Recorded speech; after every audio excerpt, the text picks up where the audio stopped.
Price the Lord. മുൻപോട്ട് കടന്നു പോകുവാൻ വളരെയധികം പ്രതികൂലതകളെ കാണുന്ന ഒരു കാലഘട്ടത്തിലാണ് നമ്മൾ സഞ്ചരിക്കുന്നത്. എവിടെ നോക്കിയാലും പ്രതിസന്ധികൾ, പോരായ്മകൾ, നമുക്ക് കടന്നു പോകുവാനും അല്ലെങ്കിൽ പാസ് ചെയ്യുവാനും കഴിയാത്ത അനേക കഷ്ടതകൾ നമ്മെ കാത്തു നിൽക്കുന്നത് പോലെ ഒരു പ്രഭാതം ആരംഭിച്ചാൽ അതിൻ്റെ പ്രദോഷം വരെ എങ്ങനെ ചെന്നെത്തും എന്ന് നമ്മൾ വ്യാകുലപ്പെടുന്ന ആ ഒരു കാലഘട്ടം. ഈ കാലഘട്ടത്തിലും ഭക്തന്മാരുടെ പ്രഭാതം പ്രത്യാശയുള്ള പ്രഭാതമാണ്. അവർ പ്രത്യാശയോട് തിരുവചനത്തെ ധ്യാനിക്കുകയും ദൈവസന്നിധിയിൽ അവരുടെ ഹൃദയങ്ങളെ പകരുകയും ചെയ്യുന്നതിനാൽ ലോകം തരാത്ത ഒരു സമാധാനം നമ്മുടെ ഹൃദയത്തിൽ വാഴുന്നു. പ്രതിസന്ധികളെ അതിജീവിക്കുവാൻ കർത്താവ് ഒരു കൃപ തരുന്നു. ദൈവത്തിന് മഹത്വം ഉണ്ടാകട്ടെ. പെന്തക്കോസ്റ്റ് മെസ്സഞ്ചർ യൂട്യൂബ് ചാനലിൽ കൂടെ ഈ പ്രഭാത സന്ദേശം കേൾക്കുവാൻ കർത്താവ് ഒരു പ്രഭാതം കൂടെ നമുക്കായി കാത്തുവെച്ചതിനെ ഓർത്ത് ദൈവത്തെ സ്തുതിക്കുന്നു. ഈ ലോകത്തിൽ ധാരാളം ബന്ധങ്ങളുണ്ട്. ഭാര്യ ഭർത്താക്കന്മാരുള്ള ബന്ധം, മാതാപിതാക്കളുമായിട്ടുള്ള ബന്ധം, സ്നേഹിതന്മാരുമായിട്ടുള്ള ബന്ധം, അയൽവക്കക്കാരുമായിട്ടുള്ള ബന്ധം എന്ന് വേണ്ട പല രീതിയിലുള്ള ബന്ധങ്ങൾ നമുക്ക് കാണാൻ കഴിയും. എന്നാൽ ഇതിലേറ്റവും വലിയ ബന്ധം കൂട്ടുകാർ തമ്മിലുള്ള ബന്ധമാണ്. എന്തുകൊണ്ട്? കൂട്ടുകാർക്ക് തമ്മിൽ രഹസ്യങ്ങളില്ല, എല്ലാം തുറന്നു പറയുന്നു. തീർച്ചയായിട്ടും ഭാര്യ ഭർത്താക്കന്മാർ തമ്മിൽ രഹസ്യങ്ങളില്ലാത്ത ഭാര്യ ഭർത്താക്കന്മാരുണ്ട്. എന്നാൽ എല്ലാം ചിലപ്പോൾ തുറന്നു പറഞ്ഞെന്നിരിക്കില്ല. പറഞ്ഞാൽ അവരുടെ ജീവിതത്തിൽ പല പ്രശ്നങ്ങളുണ്ട്.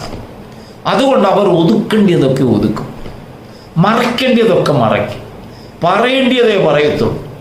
മാതാപിതാക്കളും കുഞ്ഞുങ്ങളും തമ്മിൽ ധാരാളം രഹസ്യങ്ങളുണ്ട്. കുഞ്ഞുങ്ങൾ എപ്പോഴും മാതാപിതാക്കളോട് മുഴുവനായി ഓപ്പൺ ആകണമെന്നില്ല. അവരും സൂക്ഷിക്കുന്ന ചില രഹസ്യങ്ങളുണ്ട്. എന്നാൽ യേശു ഒരു കൂട്ടരെ പരിചയപ്പെടുത്തുന്നു.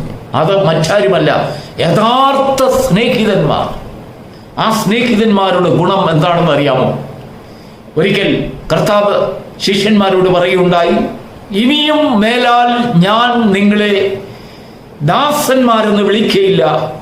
ഞാൻ സകലതും നിങ്ങളോട് തുറന്നു പറഞ്ഞിരിക്കുന്നതിനാൽ എൻ്റെ പിതാവ് എനിക്ക് വെളിപ്പെടുത്തി തന്ന സകല മർമ്മങ്ങളും സകല രഹസ്യങ്ങളും സകലത്തെയും കുറിച്ച് നിങ്ങളോട് ഞാൻ പ്രസ്താവിച്ചിരിക്കുന്നതിനാൽ ഇനിയും എനിക്ക് നിങ്ങളെ ദാസന്മാരെന്ന് വിളിക്കാൻ കഴിയില്ല.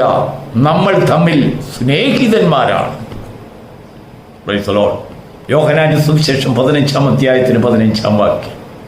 അതിന് 14-ാം വാക്യത്തിൽ കർത്താവ് പറയുന്നു, ഞാൻ പറയുന്നത് കൽപ്പിക്കുന്നത് അനുസരിക്കുന്നവനേവനോ അവൻ ഞാനുമായിട്ട് സ്നേഹിതനാണ്. ഇനി ചില സ്നേഹിതരെ നമുക്ക് ദൈവത്തിൻ്റെ വചനത്തിൽ നിന്ന് നമുക്ക് പരിചയപ്പെടാം. നമുക്കറിയാം അബ്രഹാമിനെ കുറിച്ച്.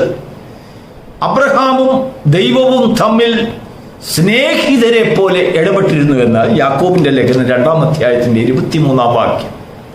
അവർ തമ്മിൽ ദൈവവും മനുഷ്യനുമായിട്ടുള്ള ബന്ധമായിരുന്നില്ല, സ്നേഹിതരെ പോലെ. സകലതും തുറന്നു പറഞ്ഞു, സകലതും തടസ്സമില്ലാതെ മറവില്ലാതെ അവർ തമ്മിൽ സംസാരിച്ചു. ഇനിയും പുറപ്പാട് പുസ്തകം 33-ാം അധ്യായത്തിന്റെ 11-ാം വാക്യത്തിൽ മോശയും ദൈവവും തമ്മിൽ മുഖാമുഖമായി സംസാരിച്ചതിനാൽ അവർ സ്നേഹിതന്മാരെ പോലെ ആയിരുന്നു എന്ന് രേഖപ്പെടുത്തിയിരിക്കുന്നു. ഒന്ന്, സകലതും ഭയം കൂടാതെ ഇടപെട്ടതിനാൽ സ്നേഹിതന്മാർ. രണ്ട്, മുഖാമുഖം നോക്കി സകലതും ഓപ്പണായിട്ട് സംസാരിച്ചതിനാൽ അവർ സ്നേഹിതന്മാരെന്ന് ലോകത്തിന് വ്യക്തമായി. ഇനിയും വേറെ ചില സ്നേഹിതന്മാരെ ഈ പ്രഭാതത്തിൽ ദൈവത്തിൻ്റെ വചനം നമുക്കായി പരിചയപ്പെടുത്തുകയാണ്. നമുക്ക് വായിക്കാം. യോഹന്നാന്റെ സുവിശേഷം 11-ാം അധ്യായത്തിൽ 2 സ്നേഹിതന്മാർ തമ്മിലുള്ള ബന്ധം എവിടെ അവരെ എത്തിച്ചു. മാർത്തയും മറിയയും യേശുവിന് ഒരിക്കൽ ഒരാളയച്ചൊരു കാര്യം അറിയിച്ചു. ഗുരു, നിനക്ക് പ്രിയനായവൻ ദീനമായി കിടക്കുന്നു. അവൻ പ്രിയനാണ്, സ്നേഹിതനാണ്. അതിനുശേഷം അതിൻ്റെ 11-ാം വാക്യത്തിൽ കർത്താവ് പറയുന്നു. 11-12 വാക്യം വായിച്ചു നോക്കുമ്പോൾ ശിഷ്യന്മാരോട് കർത്താവ് പറയാണ്, കമോൺ, നമ്മുടെ സ്നേഹിതനായ ലാസർ നിദ്ര കൊള്ളുന്നു, നമുക്കവനെ ഉണർത്താം. നാം മുമ്പ് പറഞ്ഞതായ വാക്യങ്ങളിലേക്ക് നമുക്ക് അടിസ്ഥാനപരമായി ചിന്തിക്കുമ്പോൾ, എൻ്റെ വാക്ക് കേട്ടനുസരിക്കുന്നവൻ എവനോ അവനാകുന്നു എൻ്റെ സ്നേഹിതൻ. ലാസറേ, നീ പുറത്തു വരിക എന്ന് കൽപ്പിച്ചപ്പോൾ ആ കൽപ്പന മൃതപ്രായനായ ലാസർ കേട്ടു. അവൻ തിരിച്ചറിഞ്ഞ ശബ്ദത്തെ, യേശുവിൻ്റെ ശബ്ദം, എൻ്റെ സ്നേഹിതൻ്റെ ശബ്ദം. ദൈവത്തിന് മഹത്വം ഉണ്ടാകട്ടെ. അവൻ പുറത്തു വന്നു, ജീവനുള്ളവനായി തീർന്നു. ഇന്ന് പകൽക്കാലം തിരുവചനം നമ്മെ ബോധ്യപ്പെടുത്തുന്ന ചില രഹസ്യങ്ങളുണ്ട്. മരണത്തിൽ നിന്ന് വിടുവിക്കപ്പെടുന്ന ഒരനുഭവം ദൈവത്തിൽ നിന്ന് പ്രാപിക്കേണ്ടതിന്, മരിച്ച ചില അവസ്ഥകളിൽ നിന്നൊരു പുനരുത്ഥാനം പ്രാപിക്കേണ്ടതിന്, അവൻ്റെ ശബ്ദം കേട്ട് തിരിച്ചറിവുള്ളവർക്ക് മാത്രമേ ആ ശബ്ദത്തെ അനുസരിക്കാൻ കഴിയുകയുള്ളൂ.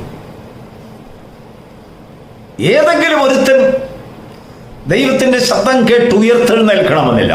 നമുക്കറിയാം, കർത്താവ് പലരെ ഉയർത്തെഴുന്നേൽപ്പിച്ചിരുന്നു. പക്ഷെ അവരാരും കർത്താവിൻ്റെ പുറകെ പിന്നെ വന്നതായിട്ട് നമുക്കറിയില്ല. എന്നാൽ ലാസറോ ഒരു വ്യത്യസ്ത മനുഷ്യൻ. സ്നേഹിതന്മാർ തമ്മിൽ അവൻ ഉയർത്തെഴുന്നേറ്റതിനു ശേഷവും കർത്താവിനെ അനുഗമിച്ചു. കർത്താവ് പോയിടത്തൊക്കെയും ലാസർ പോയി. കാരണം ലാസറിൽ കൂടെ ലാസറിനെ കാണുവാൻ പല യഹൂദന്മാർ അവിടെ വട്ടം കൂടി. അത് യേശുവിൽ അവർക്ക് യേശുവിൽ വിശ്വസിക്കുവാൻ ലാസറിനെ ഒരു സാക്ഷ്യമായി ദൈവം അവിടെ വെച്ചു. യേശുവിന് പ്രിയനായവൻ സുഖമില്ലാതെ കിടക്കുന്നെന്ന് ഒരു വാർത്ത കർത്താവ് അറിഞ്ഞപ്പോൾ പെട്ടെന്ന് ഓടിച്ചെന്നില്ല. പെട്ടെന്ന് ഓടിച്ചെന്നിരുന്നെങ്കിൽ അത് തീർച്ചയായിട്ടും അതൊരു രോഗിയെ സന്ദർശിക്കുന്ന ഒരു ഔപചാരികമായ ഒരു ഘടകമായി അത് മാറുമായിരുന്നു. ഇല്ല, കർത്താവിന് അതിന് അങ്ങേപ്പുറത്ത് ചിലത് ചെയ്യാനുണ്ട്. അതുകൊണ്ട് കർത്താവ് വെയിറ്റ് ചെയ്തു. 2 ദിവസം വീണ്ടും താമസിച്ചു. പക്ഷെങ്കിൽ മാർത്തയ്ക്കും മറിയയ്ക്കും ഒരതിശയം. ഞങ്ങൾക്ക് പ്രിയനായ കർത്താവ് ഞങ്ങളുടെ വാക്ക് കേട്ടു വന്നില്ലല്ലോ എന്നൊരു സങ്കടം. യേശു പിന്നെ അവിടെ വന്നപ്പോൾ അവരോട് പറയുന്നു, മാർത്ത പറയുന്ന ആ വാക്ക്, ഗുരു, നീ ഇവിടെ ഉണ്ടായിരുന്നു എങ്കിൽ എൻ്റെ സഹോദരൻ മരിക്കയില്ലായിരുന്നു. പക്ഷെങ്കിൽ മാർത്തയ്ക്കും മറിയയ്ക്കും മനസ്സിലാക്കാൻ കഴിയാത്ത അങ്ങേപ്പുറത്തൊരു സ്നേഹബന്ധം യേശുവും ലാസറും തമ്മിൽ ഉണ്ടായിരുന്നു. ആ സ്നേഹബന്ധത്തിൻ്റെ ആഴം, ഒരു സഹോദരൻ വേറൊരു സഹോദരനെ സ്നേഹിക്കുന്നത് പോലെയല്ല. സ്നേഹിതന്മാർ ജീവൻ കൊടുക്കുന്ന സ്നേഹം, രഹസ്യമില്ലാത്ത സ്നേഹം, ഒരു മർമ്മങ്ങളും മറച്ചു വയ്ക്കാത്ത സ്നേഹം, സകലതും തുറന്നു പറയുന്ന സ്നേഹം, മറവില്ലാത്ത സ്നേഹം. ആ സ്നേഹം വെളിപ്പെടുമ്പോൾ അവർ തമ്മിലൊരു ഇൻറ്റിമേഷൻ ബന്ധമുണ്ടാകും. അപ്പോസ്തലനായ പൗലോസ് പറയുകയാണ്, ക്രിസ്തു യേശുവിലുള്ളതായ സ്നേഹബന്ധത്തിൽ നിന്ന് എന്നെ വേർതിരിക്കുവാൻ ആർക്ക് കഴിയും? വെല്ലുവിളിക്കുക.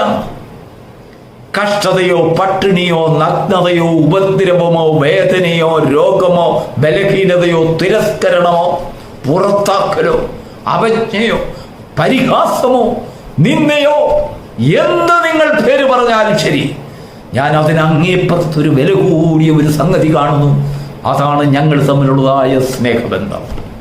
ഞാൻ ഒരുവനാൽ പിടിക്കപ്പെട്ടിരിക്കുകയാണ്. എനിക്കും ആ സ്നേഹത്തെ പിടിച്ചടക്കാമോ എന്ന് വിചാരിച്ച് ഞാൻ പിൻപിലുള്ളത് മറന്ന് മുൻപിലേക്ക് ഓടുന്ന ഓട്ടം. എത്ര മഹത്തായ സ്നേഹബന്ധം! പ്രിയപ്പെട്ട ദൈവത്തിൻ്റെ മക്കളെ, പലപ്പോഴും നമ്മുടെ നിലവിളിയും നമ്മുടെ അറിയിപ്പും പ്രാർത്ഥനയും കേട്ട് യേശുവോടെ നിന്റെ ഭവനത്തിലേക്ക് വന്ന് നിന്റെ പ്രശ്നത്തിനൊരു പരിഹാരം കാണുന്നില്ല എന്ന് വന്നേക്കാം. അതിൻ്റെ അർത്ഥം കർത്താവ് നിന്നെ സ്നേഹിക്കുന്നില്ല എന്നല്ല, നിന്നെ മറന്നു കളഞ്ഞു എന്നല്ല. ദൈവത്തിൻ്റെ ആ സ്നേഹം, അളവില്ലാത്ത സ്നേഹം, മാധുര്യമായ സ്നേഹം, സ്നേഹമാകുന്ന ദൈവത്തിന് നിന്റെ ഭവനത്തിൽ, നിന്റെ ജീവിതത്തിൽ കടന്നു വന്ന് നിന്റെ പ്രശ്നങ്ങളെ പരിഹരിക്കുവാൻ കർത്താവ് ഒരു വളരെ സെൻസിറ്റീവായിട്ടുള്ള ഒരു തരുണം പാർത്തിരിക്കുകയാണ്. ഓടി വന്നിരിക്കുകയില്ല. പക്ഷെങ്കിൽ കർത്താവ് നിന്നെ മറന്നു കളഞ്ഞിട്ടല്ല, വരും, അവൻ വരും. അവൻ ഒരു ദിവസം ശിഷ്യന്മാരോട് പറയും, come on, let us go. ലാസർ നമ്മുടെ സ്നേഹിതനാണ്, അവൻ നിദ്ര കൊള്ളുന്നു, നമുക്കവനെ ഉണർത്തേണ്ടതായിട്ടുണ്ട്. നിന്നെ ഉണർത്തേണ്ടതായിട്ടുള്ള ഒരു കാര്യം ദൈവത്തിൻ്റെ ആവശ്യമാണ്. നിന്റെ വീട്ടുകാരെക്കാൾ കൂടുതൽ, സഹോദരങ്ങളെ കൂടുതൽ, മക്കളെക്കാൾ കൂടുതൽ നിന്നെ ഉയർത്തെഴുന്നേൽപ്പിക്കേണ്ടതായ ആവശ്യകത ദൈവത്തിനുള്ളതാണ്. കാരണം നീയും ദൈവവുമായി ഉള്ള ബന്ധം സ്നേഹബന്ധമാണ്. സകലത്തിനും മേലായ ബന്ധം, വില കൂടിയ ഒരു ബന്ധം, സ്നേഹബന്ധം. ദൈവത്തിന് സ്തോത്രം. തിരുവചനം ആ സ്നേഹബന്ധത്തെ അരക്കിട്ടുറപ്പിക്കുവാൻ നമ്മളോട് പറയുകയാണ്, ദൈവം സ്നേഹം തന്നെ.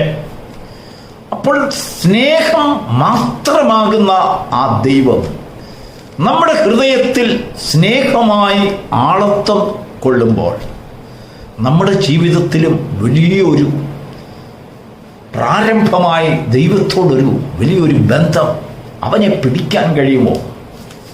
Price the Lord.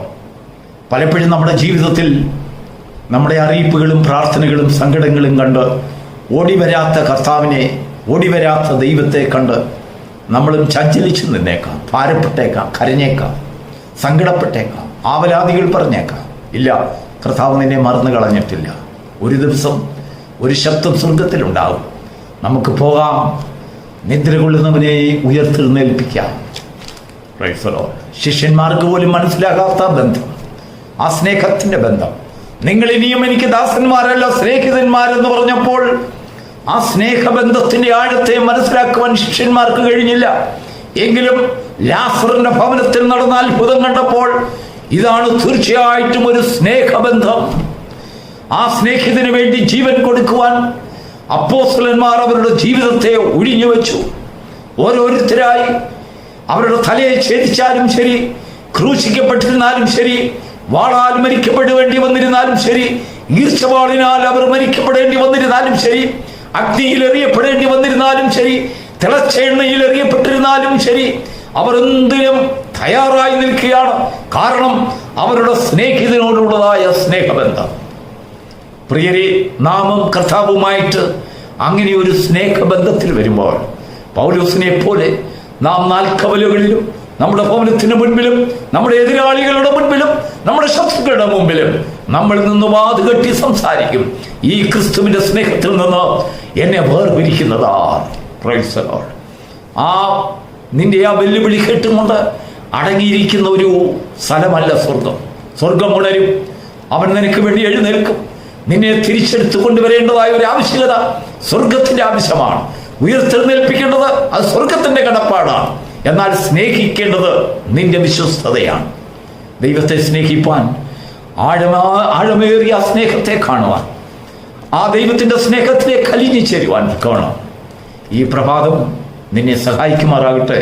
മാറ്റമില്ലാത്ത സ്നേഹം, ആ സ്നേഹബന്ധത്തിൽ ബന്ധിക്കപ്പെട്ടവരായി തീരുമെങ്കിൽ ഒരു നാൾ നിനക്ക് വേണ്ടി എഴുന്നേൽക്കുന്ന ദൈവത്തെ മുഖാമുഖം കണ്ടുകൊണ്ട്, മോശ മുഖാമുഖം സംസാരിച്ചതുപോലെ, അബ്രഹാം സംസാരിച്ചതുപോലെ നിനക്കും അങ്ങനെ സംസാരിക്കുവാൻ കഴിയും. പൗലോസിനെ പോലും നിനക്കും പറയാൻ കഴിയും, എന്നെ ഈ സ്നേഹത്തിൽ നിന്ന് വേർപിരിക്കുന്നത് ആർ?